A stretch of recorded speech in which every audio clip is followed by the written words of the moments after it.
video kali ini kita akan membahas materi mengenai pengaruh kemajuan ilmu pengetahuan teknologi terhadap Negara Kesatuan Republik Indonesia. Kelompok kami terdiri dari Aulia Romawati, Diarina Tama, Kialana Ramadan, Maria Dwi Adelita, Najwa Farah Sancaya, dan Reka Ayu Putri. Pengaruh IPTEK. IPTEK nasional harus terus dikembangkan untuk meningkatkan daya saing, kemandirian bangsa, dan mencapai kesejahteraan rakyat. IPTEK juga dapat membantu proses pemecahan dan antisipasi masalah. IPTEK merupakan kemajuan peradaban yang penting bagi manusia. Karenanya, kemampuan IPTEK nasional harus terus dikembangkan. Tujuannya untuk meningkatkan daya saing, kemandirian bangsa, mempercepat tercapainya tujuan bangsa, dan mencapai kesejahteraan rakyat. Pembangunan IPTEK juga berupaya membantu proses pemecahan persoalan dan mengantisipasi masalah. Beberapa contoh IPTEK adalah teknologi smartphone, peralatan kesehatan canggih, motor, mobil, dan lain-lainnya. Kemajuan IPTEK memberikan pengaruh bagi kehidupan bangsa Indonesia.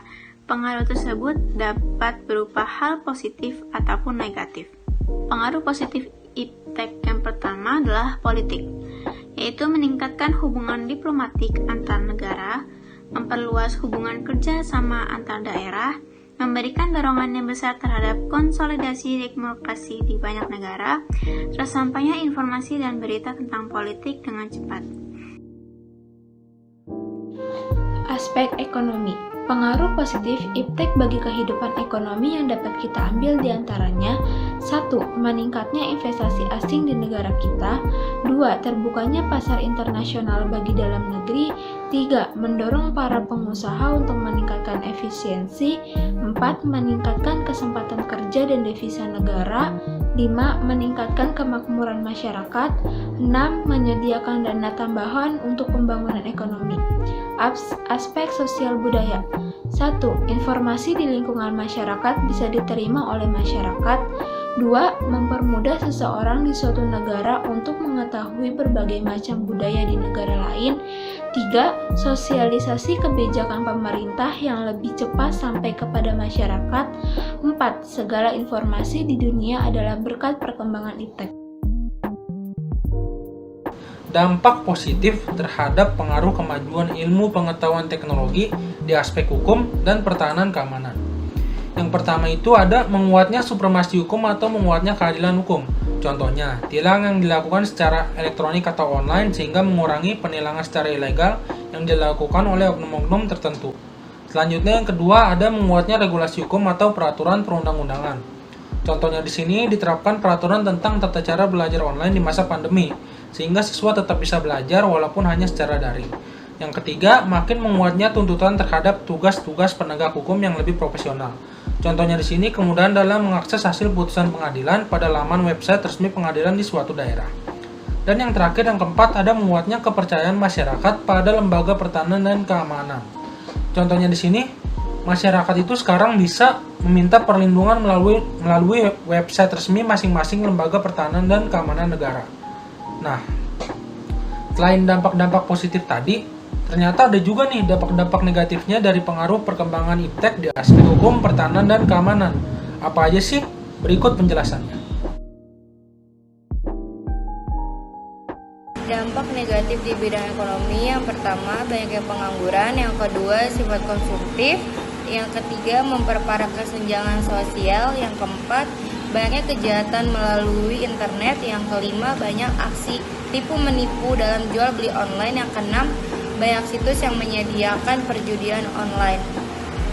Dampak negatif dari aspek sosial budaya. Yang pertama, munculnya gejala gaya hidup konsumtif, seperti mengkonsumsi barang-barang dari luar negeri. Gaya hidup konsumtif merupakan seseorang yang secara berlebihan membeli barang-barang yang mengutamakan keinginannya daripada kebutuhannya. Yang kedua, munculnya sifat hedoisme, yaitu kenikmatan pribadi dianggap suatu nilai hidup yang tertinggi, sehingga manusia memaksakan dirinya untuk bisa memenuhi keinginannya dan kebutuhan pribadinya tersebut, meski melanggar norma-norma yang ada di masyarakat. Contohnya seperti foya-foya, pergaulan bebas, dan lain sebagainya. Yang ketiga, adanya sikap individualisme, yaitu mementingkan diri sendiri yang menimbulkan ketidakpedulian terhadap orang lain. Yang keempat, adanya kesenjangan sosial. Kesenjangan sosial terjadi karena keadaan tidak seimbang yang ada di masyarakat sehingga banyaknya perbedaan yang mencolok. Yang kelima, munculnya gejala westernisasi, yaitu gaya hidup yang berorientasi kepada budaya barat tanpa melakukan seleksi terlebih dahulu. Yang keenam, lunturnya sikap solidaritas, seperti lunturnya semangat gotong royong. Yang ketujuh, lunturnya nilai-nilai keagamaan dalam kehidupan bermasyarakat.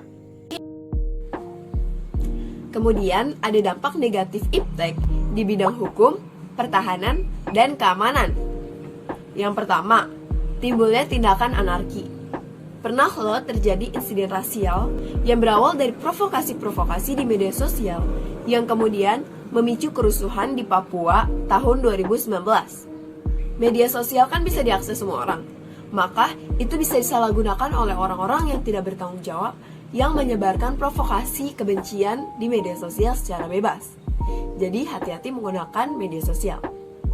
Kemudian yang kedua, ada penyalahgunaan satelit oleh para teroris. Pernah loh Google Earth digunakan untuk melakukan aksi terorisme di Mumbai pada November 2018. Bahaya banget ya. Kemudian adanya muncul perang informasi. Berkat kemajuan teknologi informasi dan komunikasi, banyak informasi bisa menyebar secara cepat dan luas. Tapi jika kita tidak bisa memilah-milah informasi mana yang harus kita terima, akan ada banyak berita-berita hoaks yang tersebar di internet. Penyebaran berita hoaks antar kelompok-kelompok berkepentingan juga bisa memicu perpecahan loh antar masyarakat. Jadi, hati-hati ya dalam memilah informasi yang akan kita terima. Pastikan dulu informasi itu benar dan sesuai dengan fakta. Kemudian yang terakhir, ada penyalahgunaan teknologi senjata untuk pemusnah massal.